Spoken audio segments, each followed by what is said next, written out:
Bonsoir, asalaamaaleykum sama gars yi j'espère que yéen a ngi si jàmm man it maa ngi si jàmm da leen jàmm seen chaîne Like Mobile votre chaîne de technologie gars yi bi ma suñu vidéo numéro 6 si formation bi nga xam ne commencé nañ mi formation nekk ngay def ba nekk youtubeur voilà léegi nag vidéo yi passé ñu ngi doon ñu ngi doon wax naka ngay def ba sécuriser sa compte tey nag si biir vidéo bi dañuy wax naka ngay def ba publier sa première vidéo si li nga xam ne moo di YouTube voilà léegi pour nga publier sa YouTube dama gis ñoo xam ne ñu bari ñoo xam ne maam dañuy utiliser YouTube mais bu ñu demee ba nga xam ne dañoo bëgg a publier YouTube comment dire dañoo bëgg a publier seen benn vidéo mais duñ ko jaaree si li nga xam ne mooy seen application Google Chrome mais fan lañ koy jaaree mooy si li nga xam ne moo di seen YouTube bi bu ñu duggee si YouTube bu ñu ñëwee si plus bi voilà daal di xool seen vidéo ñu publier ko loolu nag boo ko defee vidéo bi dina dugg vidéo bi dina dugg mais information bu leen fàtte ne information yi nga xam ne defoon nga ko si sa paramètre mooy paramètre automatique tag yeeg ak mokkale yooyu bu fekkee ne da ngay publier vidéo nga jaaree ko si YouTube normal bi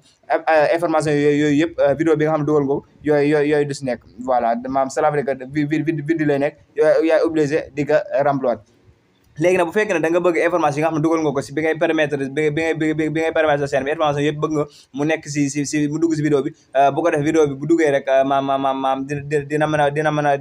a viral léegi fan nga koy jaare mooy si application Google Chrome voilà wax nañu ko information YouTube lan la jëriñ ak YouTube Studio wax nañu leen ko mais say information nga fi mën a xam ne ça veut dire que say nombre d'abonnés say analytique ak ñaata bi nga am si 28 derniers jours mais bu fekkee da nga bëgg di dugal vidéo normalement mu nekk en règle voilà fan nga koy jaaree sa application Google Chrome voilà léegi nag nga lay def mooy dañuy tijji suñu Google Chrome voilà léegi ñu dem si base de recherche bi léegi ñu tapé youtube.com voilà bu fekkee yéen a ngi topp formation wax nañ leen léegi boo tapé youtube.com voilà boo patienté léegi da lay indi logo si kaw léegi pour nga bañ a def erreur léegi mën nga jël sa baaram ngay zoom léegi mën nga jël sa baaram nga zoom nga cliquer si photo bi léegi nga ñëw voilà ñu xool compte bi nga xam moom la ñu doon kat mu ngi ni Actu Afrique bi voilà Actu Afrique bi léegi scène bi léegi mu nekk ni léegi naka lay def ba publier vidéo léegi dugoogun si compte bi mais si la la yem mooy si YouTube si YouTube normal YouTube bi ngeen jàkkaaroo ak nga dugg ak nga dugg si ak nga dugg fii nii voilà comment dire ak nga dugg fii ñëwee parce que foofu noonu da nga fa mën a di seetaan ay vidéo noonu rek mais duggagoo fi nga xam ne fa nga war a dem pour mettre pour dugal sa vidéo Google Chrome une fois bu duggee suñu Google Chrome day cliquer si profil bi léegi ñu cliquer YouTube Studio ñu xool boo zoomé da nga gis fu la def YouTube Studio voilà léeg-léeg booy zoom nag booy zoom man di daw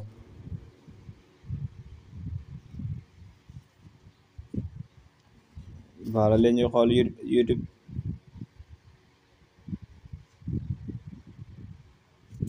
voilà léegi boo zoom parfois mën a daw ñu xool fi ñu bind YouTube Studio ñu cliquer ko léegi une fois boo cliquer YouTube Studio nga patienté mu ñëw voilà léegi sa scène bi ma ngi nii li tax ñu wax leen fii nii nga war a publier sa vidéo parce que information yi nga xam ne dugaloon nga ko muy mokkale yeeg tag yeeg ak description automatique yëpp si fi la yem mais du nekk fee nga xam mooy sa YouTube normal boo ko defee boo dugal vidéo te jaaree ko fa rek information yooyu yëpp nga dugaloon information yooyu du nekk si vidéo bi nag mën a dugg nit ñi di ko gis mais li tax muy am ay visibilité nit ñi di ko fi muy mokkale ak tag yi yooyu du si nekk parce que yooyu noonu fi nga xam ne du dugal nga ko ba yooyu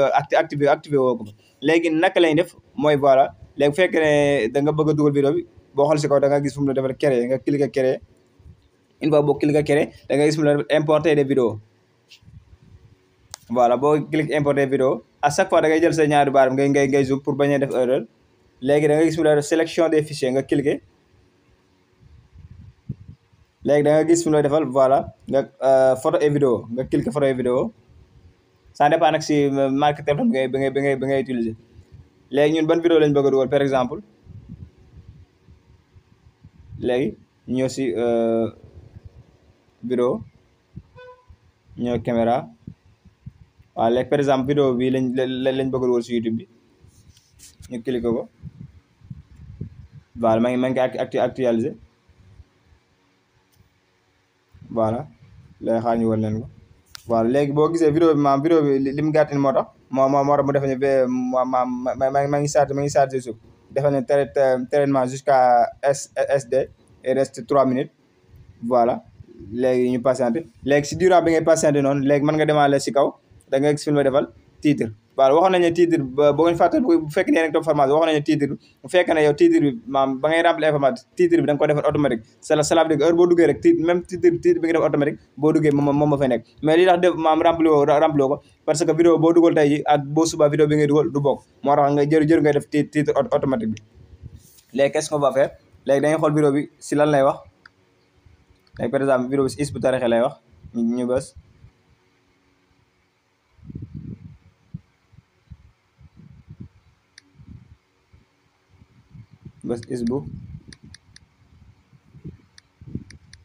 Hizbut Tarqiyyah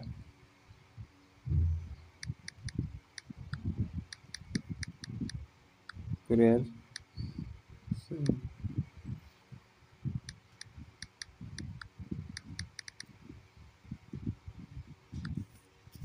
voilà par exemple nga xool titre vidéo si leen la wax nga def ko si titre bi voilà léegi li xam ngeen gi description mu defal ñu bienvenue parce que bay permettre scène bi maam description benn mot bi la ñu defar muy bienvenue mais bu fekkoon ne da nga defoon si description bi sa description bu gudd ça veut dire bienvenue dans notre scène extra scène bi ma ngi wax si lépp loo xam ne dafa jëm Hizbut Tarqiyyah extra léegi loolu noonu nga rempli woon loolu boo duggee fii même booy dugal vidéo loolu moo day ñëw automatiquement voilà léegi mais nag li tax mu def ñu bienvenue parce que ba ñu dugal ñun suñu description benn mot bi lañu defar muy bienvenue waxoon nañu ne bu fekkee ne yow yaay xool sa description wala sa scène si la yëngatu nga def ko si description bi voilà léegi qu'est-ce qu'on va faire léegi dugal nañu suñu titre ba pare voilà ñu xoolaat vidéo bi léegi vidéo bi voilà léegi gis ngeen vidéo bi dugg na defal ñu vérification termine aucun de problème directe léegi nag fii ne bu fekkee ne scène bi maam comment dire vidéo bi dafa laal ay droit d'auteur ça veut dire da ngay jël son jàmbur dugal ko wala da ngay jël vidéo jàmbur nga copier ko dugalaat ko automatiquement bu ko vérifier bu la defal droit d'auteur rek yow vidéo bi da nga war a dem nga xool après loolu si biir formation bi tamit dina la wax naka ngay def boo amee droit d'auteur naka ngay def ba dina droit d'auteur bu ko defee doo am benn problème ak YouTube parce que ñu wax leen ko loolu di des de vidéo de mais mën nañu ko waxale pour ngeen xamale ko YouTube da lay may maam trois avertissement la lay may première bi maam première bi voilà boo ko amee comment dire boo amee benn avertissement nga toogaat 90 jours maam mu mat 90 jours laata mu mat 90 jours nga amaat benn avertissement voilà léegi dalay dese benn léegi si diiru yeneen 90 jours boo si amaatee 3 avertissement YouTube day supprimer seen bi yow seen bu fekkoon am na 4 millions de abonnés sax seen bi yow doo ko mën a jotaat parce que YouTube da ko supprimer loolu nag lan moo koy waral mooy ngay dugal vidéo jàmbur wala ngay dugal son jàmbur wala par exemple kenn génn benn musique benn musique ba pare léegi au lieu que moom maam jox la autorisation nga dugal ko sa scène yow nga copier ko directement nga dugalaat ko kooku bu envoyé YouTube message bu waxee YouTube supprimer ko YouTube bu ko supprimer boobu dalee parfois nag YouTube maam ñoo wax leen ko nag maam benn avertissement rek mën na see tëj sa compte bi définitivement moo tax YouTube lu sensible la pour yéen ñi nga xam da ngeen utiliser vidéo jàmbur wala da ngeen utiliser son jàmbur léegi loolu si biir formation bi dina leen ko wax ak boo demee ba war a monétiser voilà loolu dina la permettre tamit boo bëggee monétiser YouTube di refuser sa monétisation di la wax ne maam yow da nga dugal li nga xam moo di vidéo jàmbur voilà loolu dañ koy résumer rek mais loolu étape par étape la si biir formation bi voilà incha allah dinañ si ñëw vidéo par vidéo pour leeral leen yooyu noonu yëpp léegi dugal nañ suñu vidéo ba pare def nañu vérification terminé léegi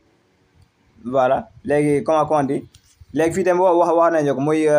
oui elle conseille pour les enfants non je n'ai pas conseillé pour les enfants léegi boo defee oui vidéo bi ay xale doog ñoo ko mën a gis benn mag YouTube du ko permettre mu gis ko mais li ngeen ko wax nañ leen ko mooy ngeen utiliser non elle n'est pas conseillée pour les enfants bu ko defee xale ak mag ñëpp dina mën a gis vidéo bu ko defee sa vidéo bi dina mën a permettre daal di am ay vues voilà léegi deuxième option bi ma ngi defal playlist bi tamit jëriñu si dugg parce que den si def dina ñëw après vidéo bi di ñëw den ñëw def si vidéo boppam pour wala nag ngay def ba créer say playlist. Mais tey li ñu taxoon jóg daal mooy nag ngay def ba publier sa première vidéo si YouTube ak fan nga koy jaare ak naka nga naka nga ko war a dugalee si chaîne bi bu ko defee mu nekk vidéo bu normal. Léegi boo dugalee sa vidéo ba pare léegi da nga gis deuxième option bu defa la élément. Voilà léegi élément fii ni bu fekkee da nga am benn vidéo boo xam ne da nga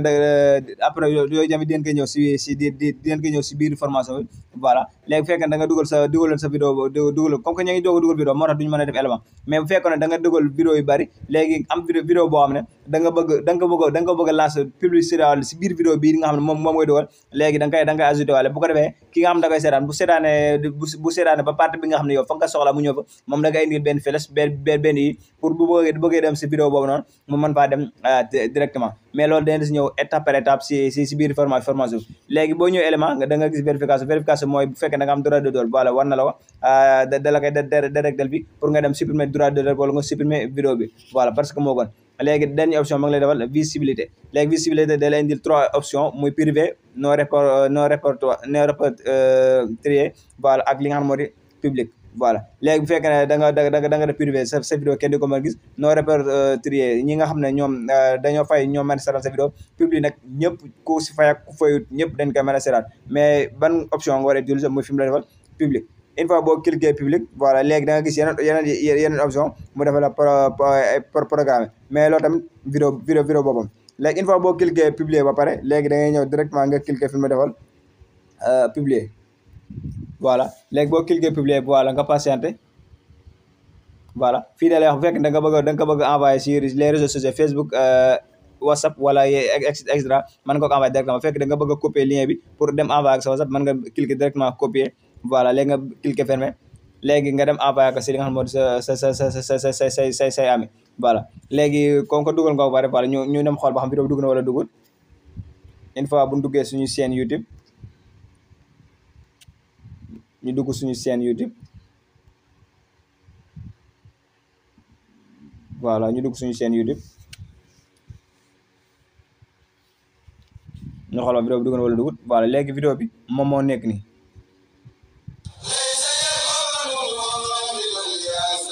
léegi vidéo bi moom moo nekk li tax nag mu ñëw si partie short yi parce que vidéo bi dafa gàtt. Mais daal tey le plus important mooy li leen doon mooy nag ngay def ba publier sa première vidéo ak fan nga ko war a jaare bu fekkee da nga bëgg di dugal vidéo